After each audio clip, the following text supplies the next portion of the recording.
సామర్థ్యం లేని పేరు. కాలం మారుతుంది కానీ యుద్ధ పేరు మారడం లేదు. కురుక్షేత్రం లాంటి యుద్ధాన్ని గెలిచామే కానీ కలియుగంలో జరుగుతున్న యుద్ధాలను గెలవలేకపోతున్నాం. కారణం ఈ మానవ జన్మ. ఈ జన్మలో కష్టాలు మరికొన్ని ఇష్టాలు ఉంటాయి.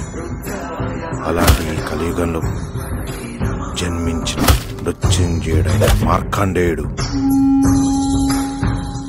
తన జీవితంలో యుద్ధాలను గెలిచాడా లేదా చూడాలి.